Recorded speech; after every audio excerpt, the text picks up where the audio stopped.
दुसरा दिवस.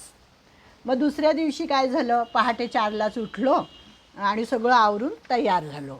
मग श्री महाराजांची काकड आरती, सर्व उपासना नेहमीप्रमाणे झाली. त्याच्यामुळे एक मनामध्ये छान असा उत्साह यायचा. आणि चहा वगैरे घेतला आणि बाहेर पडलो. तर बाहेर पडल्यानंतर आता बीपीची गोळी असते, नाश्ता करायचा असतो, असे काहीतरी मनात थोडेसे विचार आले असतील. पण बाहेर पडलो आणि असं दिसलं आम्हाला की लोकांनी जागोजागी स्टॉल लावले होते आणि गरम गरम चहा, गरम गरम पोहे, गरम गरम मसाला दूध आणि सगळेजण आम्हाला आग्रहाने, या माऊली, या माऊली, पोहे घ्या, चहा घ्या, दूध घ्या. हां, आणि हे सगळं मोफत सेवावृत्तीने ते हे सगळं करत होते. आणि मग आम्ही थोडंसं खाल्लं, आपल्या पोटाला जेवढा पाहिजे तेवढंच खाल्लं आणि गोळी घेतली आणि चालायला पुन्हा सुरुवात केली. मग तिथे आपल्या श्री महाराजांच्या पालखीबरोबर आजूबाजूच्या गावातूनही अनेक दिंड्या येतात. मग त्या सगळ्या दिंड्या येत होत्या. मग त्याच्यामध्ये गवळणी म्हणत होत्या, सगळ्या बायका सुंदर अशा गवळणी म्हणत होत्या, अभंग कानावर पडत होते, लोक नाचत होते, फेर धरत होते आणि त्यांचा उत्साह पाहून आमचा उत्साह द्विगुणित होत होता. चालण्याचे कष्ट काहीही आम्हाला जाणवत नव्हते. थोडेसे पाय दमत होते, पण त्या वातावरणामध्ये सगळं काही विसरायला होत होतं. मग मधून आम्ही थोडा विसावा घ्यायचो, थोडं एखाद्या ठिकाणी बसायचो, पाणी प्यायचो. म्हणजे तो जो टप्पा होता आमचा तो 21 किलोमीटरचा होता. आणि दुसरं विसाव्याचं गाव जे होतं आमचं ते पिलीव नावाचं ते गाव होतं, खेडेगाव. त्या ठिकाणी आम्ही थांबलो होतो. मग प्रत्येक गावकरी गावामधले मोठ्या आनंदाने महाराजांच्या पालखीचं स्वागत करायचे आणि नाचायचे, गायचे, जल्लोष करायचे. ते सगळं पाहून मन प्रसन्न व्हायचं आमचं. आणि प्रत्येक बंगल्याच्या बाहेर, बरं का, बंगला म्हणजे काय, घर असेल त्याच्या बाहेर कोणी हळदी कुंकू लावायचं प्रत्येक सुवासिनीला, कोणी पाण्याची बादली घेऊन, ग्लास घेऊन बसायचं, माऊली पाणी प्या, माऊली पाणी प्या असं म्हणायचे. छोटे छोटे जे मुलं होते ते हातामध्ये गंधाचं ते असतं ना, गंध लावायचं, ते घेऊन उभे राहायचे, माऊली गंध लावून घ्या, माऊली गंध लावून घ्या. म्हणजे त्यांना काहीही अपेक्षा नसायची. आपण दिले पैसे तर ठीक, नाही दिले तर ते काही मागायचे नाही पैसे. आणि ते प्रत्येकाला गंध लावायची सेवा त्यांनी घेतली होती. म्हणजे आनंदाचे डोही आनंद तरंग असा आम्हाला इतका सुंदर अनुभव येत होता. मग ज्या ठिकाणी आम्ही उतरलो होतो त्या लोकांचा सेवाभाव बघून तर मनामध्ये इतकं दाटून आलं की लोक किती करतात, महाराजांविषयी यांना किती श्रद्धा आहे.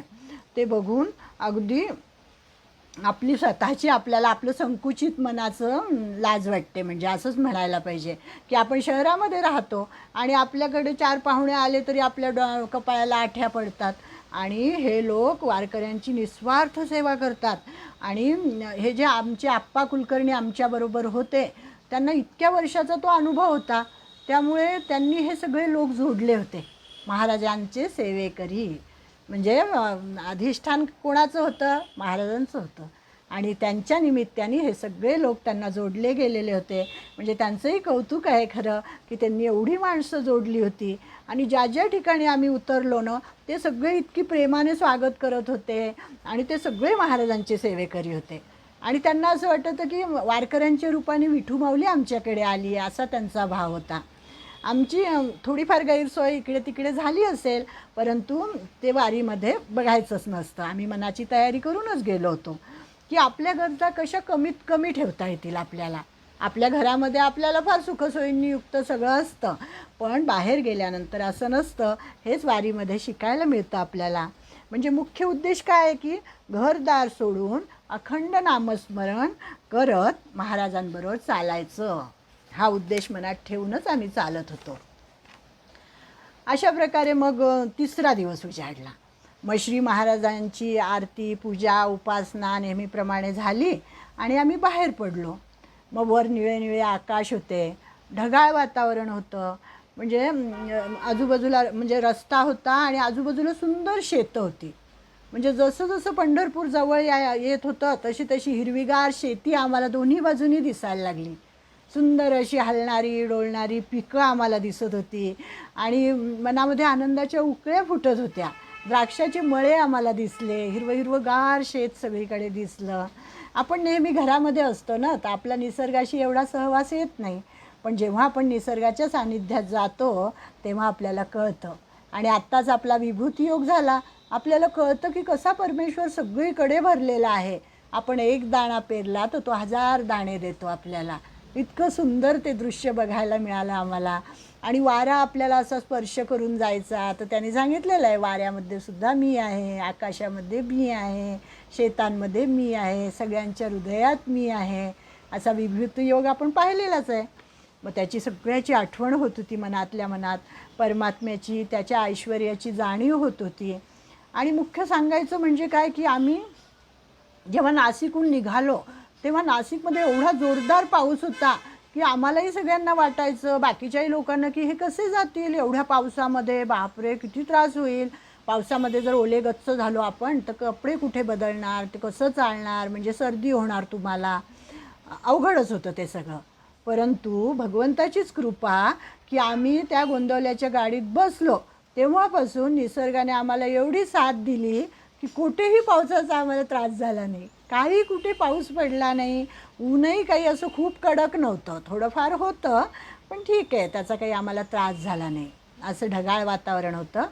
आणि परमेश्वराचीच कृपा की आम्हाला हे सगळं असा अनुभव आला. पावसामध्ये हाल झाले नाही, नाही तर लोकांचे खूप हाल होतात पावसामध्ये.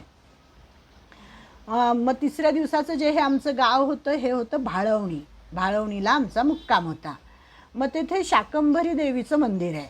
म्हणजे योगायोग म्हणावा किंवा काय, त्या आप्पांचीच हे आहे सगळी योजना की आम्ही जिथे उतरायचो तिथेच महाराजांची पालखी उतरलेली असायची. त्या शाकंभरी देवीच्या देवळामध्ये श्री महाराजांची पालखी होती उतरलेली.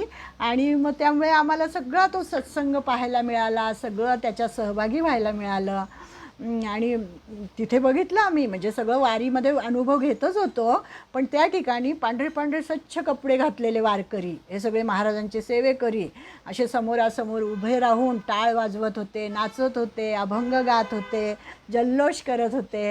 अनेक ठिकाणी आपण स्त्रियांच्या फुगड्या नेहमी बघतो, पण तिथे पुरुष फुगड्या खेळतात. हे मगाशी पण मी सांगितलं गोंदवल्यामध्ये, तसंच इथे पण झालं. आणि श्रीपारख आमचे आणि त्यांचे सगळे सहकारी, हे 15-20 जण होते, ते सगळेजण अतिशय आनंदाने प्रत्येक दिंडीमध्ये सामील व्हायचे. नवीन नवीन दिंड्या यायच्या आजूबाजूच्या, त्याच्यामध्ये सामील व्हायचे, नाचायचे, फोटो काढायचे, झेंडा हातात घ्यायचे. म्हणजे असा सगळा आनंद त्या ठिकाणी त्यांनी पण घेतला. आणि चालण्याची तर आता सवय झाली होती. 2 दिवस 3 दिवस झाले होते आमचे. मग तुकाराम महाराजांचा अभंग मला आठवत होता की आपण कसं चालतो आहे.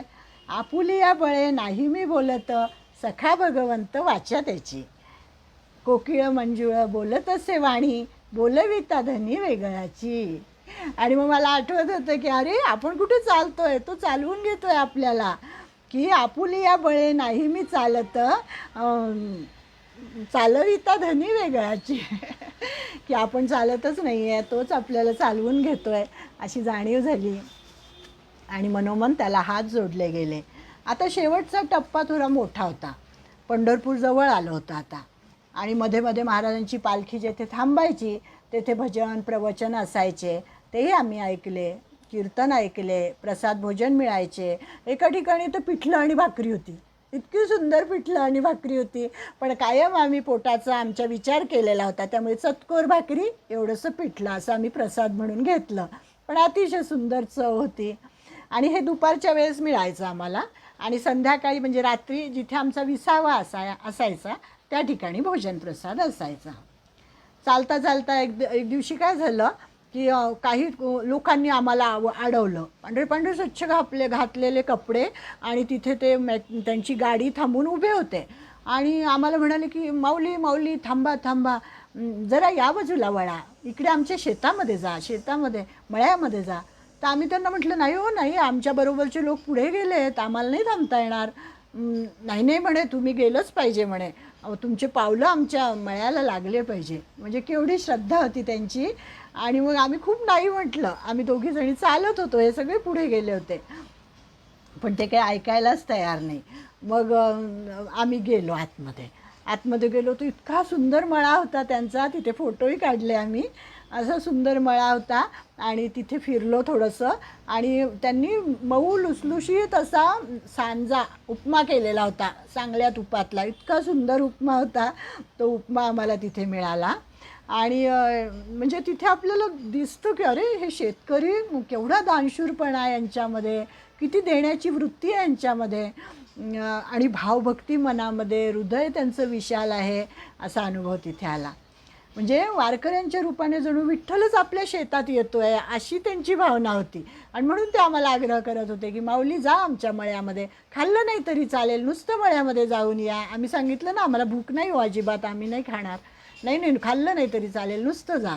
आणि मग गेल्यानंतर काय थांबवतं का, ते सुंदर वास आलेला, मग थोडंसं खाल्लं आम्ही. अशी ती सगळी त्यांची वृत्ती बघून आपल्याही वृत्ती अतिशय प्रफुल्लित होताना आपल्या मनाचा कोतेपणा कुठेतरी आपल्याला कळतो की अशा पद्धतीने आपण सुद्धा वागायला पाहिजे असं वाटतं. असे सुंदर अनुभव घेत घेत आम्ही पुढे चाललो होतो. मग महाराजांच्या पालखीसोबत एक वसईचा ग्रुप होता, कोळी समाजाचा.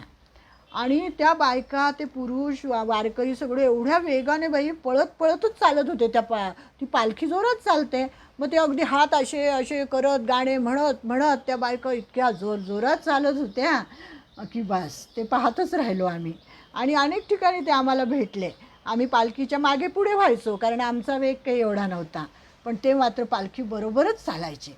एवढासुद्धा उत्साह त्यांचा कमी झालेला आम्हाला दिसला नाही. आणि डोक्यावर हे एवढं मोठं मोठं सामान घेऊन, आता आमच्यासारखी काही त्यांची व्यवस्था नसावी, त्यांनी असं कुठे राहुट्या उभारून, कुठे मांडव टाकून असे ते झोपायचे वगैरे, पण केवढा भाव त्यांच्या मनामध्ये होता. आणि असं ते आम्हाला दिसले. आणि पालखी जेव्हा आम्ही चालायचो दिंड्यांमध्ये, तेव्हा दिंड्यांमध्ये 4 वाजले की हरिपाठ सुरू व्हायचा. मग तो हरिपाठ पण आम्ही 1-2 ठिकाणी असा अटेंड केला, थांबलो तिथे, हरिपाठ म्हटला. आणि एके ठिकाणी तर शेतात आम्हाला थांबवलं आणि सांगितलं इथे जाई, काहीतरी उपरी नाव होतं वाटतं त्या गावाचं. त्या उपरी गावामध्ये आतमध्ये गेल्यानंतर मक्याचं पीठ, भाकरीचं पीठ एवढं मोठं मळून ठेवलेलं होतं. आणि त्यांनी सांगितलं की हे मळलेलं जे पीठ आहे हे घ्यायचं आणि ज्यांना इच्छा असेल त्यांनी भाकरी थापायची आणि तिथे चुलीवर भाजायची. आम्ही त्याचे फोटो पण काढून ठेवले आहेत. तर ज्यांना येतं त्या बायका बसल्या. आता आम्हाला बसताच येत नव्हतं, भाकरी थापता येत होती पण बसता काही येत नव्हतं, त्यामुळे मी काही थापली नाही. पण आमच्याबरोबरच्या काही जणींनी त्या भाकरी थापल्या, त्या चुलीवर भाजल्या आणि मग नंतर त्याचा एवढाचा प्रसाद आम्ही घेतला. त्या भाकरीबरोबर दही होतं, दही, भाकरी आणि ठेचा, लवंगी मिरचीचा ठेचा. आम्ही असा कणभर फक्त जिभेला लावला तर आमची जीभ भाजली. त्या लोकांना ती सवय असते, शेतकरी लोकांना, त्यामुळे ते सगळं तिथे होतं. असा सुंदर प्रसाद तिथे होता आणि बऱ्याच जणांनी तो प्रसादही घेतला. आम्ही फक्त एक घास खाल्ला कारण पोट सांभाळायचं होतं. मग एका गावामध्ये महाराजांच्या पालखीचं एवढं भव्य दिव्य स्वागत केलं की जणू काही दिवाळीच.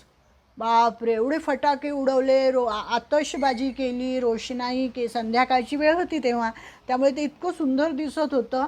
ते डोळे पाहून अगदी डोळे तृप्त झाले ते सगळं दृश्य पाहून. आणि संत येती घरा तोची दिवाळी दसरा याची आठवण झाली. कारण आपण आपल्या घरामध्ये दिवाळी करतो ते कसं आपल्यासाठी, आपल्यापुरती, आपल्या नातेवाईकांपुरती, पण ही संत येणार म्हणून केलेली दिवाळी ही खरी दिवाळी आहे असं मला वाटलं. हे सगळं बघितलं. आता शेवटचा मुक्काम होता इसबावी मठ. इसबावी मठ म्हणून तेथून पंढरपूर फक्त 4 किलोमीटर होतं. तिथे आमचा शेवटचा मुक्काम होता. मग तिथे आम्ही थांबलो. बाजूलाच 10 पावलांवर श्री महाराजांची पालखी आणि तिथे मस्त मोठा मांडव घातलेला होता. वारकरी भजन पूजन करत होते आणि प्रवचन चाललेलं होतं. त्या गवळणीवर तर एवढे सगळेजण नाचत होते, त्याच्यामध्ये तरुण मुलं पण भरपूर होते आणि त्या गवळणी पण छान होत्या अगदी. त्या गवळणींवर सगळेजण नाचत होते. चाली फार सुंदर होत्या आणि त्या चालींच्या ठेक्यावर त्यामुळे त्यांना नाचता येत होतं. आणि मग ते सतत म्हणायचे ही गवळण पुन्हा लावा, ही गवळण पुन्हा लावा. अशा त्या गवळणी आम्ही ऐकल्या. मग एकीकडे गाणं ऐकू येत होतं मला, पाऊले चालती पंढरीची वाट, सुखी संसाराची सोडून या वाट, पाऊले चालती पंढरीची वाट. मग हे ऐकल्यानंतर असं वाटलं की खरंच आहे की आपला सुखी संसार सोडून आपण उगाच चाललो आहे की काय वारीला. असं खूप जणांना वाटतं की कशाला बाबा सुखाचा जीव दुःखात घालायचा आणि एवढं चालायचं तिथे जायचं. पण मग माझ्या मनामध्ये विचार येत होता की अरे याच वाटेवरून ज्ञानोबा चालले, याच वाटेवरून तुकोबा चालले, एकनाथ महाराज चालले, सगळेजण त्या पांडुरंगाला भेटायला गेले.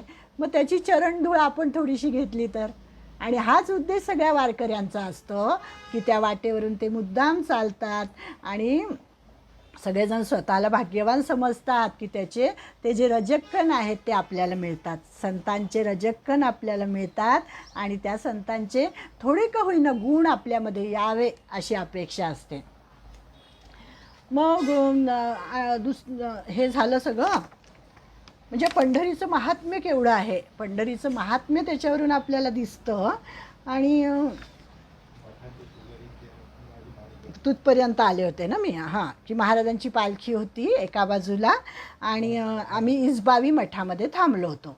आणि त्या इसबावी मठामध्ये आम्ही थांबलो तर तिथे रस्त्याच्या दुसऱ्या बाजूला, म्हणजे एका बाजूला महाराजांचा मांडव घातलेला होता, तिथे सगळी पालखी उतरलेली होती आणि दुसऱ्या बाजूला मोठा रस्ता आणि ते काय होतं, ते पंढरपूरला जाण्याचं प्रवेशद्वार होतं. मग तिथे सगळ्या पालखी मार्गच होता तो, तिथून सगळ्या पालख्या जाणार असं आम्हाला कळलं. आणि आम्हाला इतका आनंद झाला की चला आता सगळ्या पालख्यांचं दर्शन, सगळ्या संतांचं दर्शन आपल्याला या ठिकाणी होणार आहे म्हणून. आणि मग म्हणजे नवमी होती त्या दिवशी, नवमीच्या रात्री आम्ही इसबावीला पोचलो आणि सकाळी उठून मग आम्हाला चंद्रभागेवर जायचं होतं. सकाळी उठून चंद्रभागेवर गेलो. आमच्याबरोबरचे जे हे होते सगळे महाराजांचे शिष्य ते सगळे अनुभवी होते. ते 15 वाऱ्या त्यांच्या झालेल्या होत्या, त्या आप्पा कुलकर्णींच्या, नंतर ते देवरे काका म्हणून होते, वाघ होते, सगळ्यांच्या त्यामुळे ते आम्हाला सांगत होते कसं जायचं काय जायचं. प्रचंड गर्दी असते, एकमेकांचे हात धरायचे. आणि एक तर 72 वर्षाचे होते. कोण हो ते विभांडिक काका, बापरे, मी तर त्यांचा असा शर्टच धरून ठेवला होता. माझ्या मागे हे असं एकामागे एक असं आम्ही चालत होतो आणि त्या गर्दीतून वाट काढत काढत चंद्रभागेवर आम्ही पोहोचलो. आणि मग त्या चंद्रभागेवर पोचल्यानंतर एकमेकांना स्नान घातलं, स्वतः स्नान केलं, नमस्कार केले एकमेकांना. आणि मग तिथूनच ओले त्यानेच आम्ही ते आप्पा कुलकर्णी जे होते त्यांची भाची जवळच राहत होती. म्हणजे बघा सगळी कशी योजना छान होती. आणि तिच्या घरी आम्ही गेलो, मग तिच्या घरी आम्ही कपडे बदलले. त्या लोकांनीसुद्धा आमचं इतकं उत्तम आणि इतकं हसून स्वागत केलं की बघून असं वाटलं की खरंच किती चांगले आहेत लोक सगळे. आणि त्यांचा तो भक्तिभाव पाहून, त्यांच्याकडे एक विठ्ठलाची मूर्ती होती, तिथे आम्ही फोटो पण काढले की तो विठ्ठल, तो जो पांडुरंगाची मूर्ती होती ती वंशपरंपरेने त्यांच्याकडे आलेली होती म्हणे. अशीच त्यांच्या पूर्वजांना ती सापडलेली मूर्ती होती आणि त्या ठिकाणी त्यांनी ते मंदिरच उभारलेलं होतं. असे ते होते. मग त्यांनी सुंदर असा उपमा केला आमच्यासाठी, तो खाल्ला. इतके दमलेलो होतो तेव्हा आम्ही की ते खाल्लं आणि मला तो खुर्चीवर बसल्या बसल्या झोप येत होती. त्या बायका गप्पा मारत होत्या आणि मला डुलक्या येत होत्या, इतकं आम्ही प्रचंड तेव्हा दमलेलो होतो. छान झालं तिथलं सगळं. आणि चंद्रभागेवरचं स्नान केलं आणि मग नंतर कळसाचं दर्शन घेतलं, कारण तो पांडुरंग कळसावरच येऊन उभा राहिलेला असतो आपल्याला दर्शनासाठी म्हणून. आणि मग तिथलं दर्शन घेतलं कळसाचं, नामदेव पायरीचं दर्शन घेतलं, पुंडलिकाचं दर्शन घेतलं, चोखोबांची समाधी आहे तिथे. ते सगळं असं गोल प्रदक्षिणा घातली. आणि मग तिथे काय कोणाला खरेदी करायचा होता थोडासा प्रसाद वगैरे, एवढ्या प्रचंड गर्दीत पैसे पण काढता येत नव्हते, प्रसादही घेता येत नव्हता, पण म्हटलं घ्यायचा आहे आपल्याला म्हणून मग घेतला. आणि मग त्या दिवशी दुपारी घरी आलो, महाराजांचा प्रसाद घेतला आणि मग संध्याकाळी आम्ही त्या रस्त्यावर जाऊन उभं राहिलो, कारण पालख्या येणार होत्या आता त्या रस्त्यावरून. स्नान झालेलं होतं चंद्रभागेचं, म्हणजे सगळा शिणं गेला, भाग गेला, सगळं त्या स्नानाने आम्ही तृप्त झालेलो होतो. मग श्री माऊलींची पालखी आली तिथे, तुकाराम महाराजांची पालखी आली, एकनाथ महाराजांची पालखी, निवृत्तीनाथांची, सगळ्या आता ते प्रवेशद्वारच होतं पंढरपूरचं, त्यामुळे तिकडनं सगळ्या जात होत्या. आणि इतका जल्लोष लोकांनी तिथे केला होता, टेंभे मिरवले होते. तिथे एक उभं रिंगण पण आम्हाला पाहायला मिळालं. आणि मग माऊली माऊली माऊली माऊली प्रत्येकाच्या मुखामध्ये माऊलींचंच नाव, दुसरं नावच नव्हतं. आणि आम्ही सगळं दूर उभं राहूनच बघत होतो, कारण की तिथं जाणं शक्यच नव्हतं, एवढी गर्दी होती. मुंगी शिरायलाही जागा नव्हती, एवढी गर्दी होती तिथे. हां, पूर्वी लाईट नसायचे, आणि लाईट नसायचे तर तेव्हा टेंबे लावायची पद्धत होती माऊलींचं स्वागत करताना. तर त्यांनी ती पद्धत अजूनही चालू ठेवली होती, आणि एक टेंबा त्यांनी त्या ठिकाणी लावलेला आम्हाला दिसला. मग त्या गर्दीमध्ये एका वारकऱ्याने डोक्यावर पांडुरंगाची मूर्ती घेतली होती. इतकी सुंदर चतुर अशी मूर्ती होती ती, छान. आणि ती कुठूनही पाहिलं तरी ती मूर्ती दिसायची, आणि तो ती मूर्ती घेऊन नाचायचा. त्यामुळे कधी त्याची पाठ दिसायची, कधी त्याचं तोंड दिसायचं, कधी त्याचे पाय दिसायचे. ते इतकं छान वाटलं बघायला. आणि त्या दिवशी पांडुरंग मंदिरात नसतोच ना, तो आलेला असतो भक्तांना भेटायला, कळसावर येऊन उभा बसतो, प्रत्येकाच्या हृदयात तो असतो, आपल्याबरोबरच चालत असतो. त्यामुळे गीतेमध्ये सांगितलेला श्लोक मला आठवला, सर्वस्य चाहं हृदि सन्निविष्ट, तो श्लोक आहे. म्हणजे मग उजाडला एकादशीचा दिवस. ही दशमी झाली, नवमी झाली, दशमी झाली, एकादशीचा दिवस उजाडला. मग त्या दिवशी श्री महाराजांच्या पादुका चंद्रभागेवर नेतात. त्या ज्या पालखीतल्या पादुका असतात त्या चंद्रभागेवर नेतात, त्या पादुकांना स्नान घालतात, आणि ते पाणी जे असतं तीर्थ ते सर्व भाविकांच्या मस्तकावर उडवतात. मग हा आनंद सोहळा अनुभवायचा होता, पण एवढी प्रचंड गर्दी एकादशीला तर शिरणंच शक्य नव्हतं. त्यामुळे आम्ही सगळ्या स्त्रिया घरीच थांबलो, आणि आमच्या दिंडीतले जे सर्व पुरुष साधक होते ते त्या आनंदामध्ये सहभागी झाले.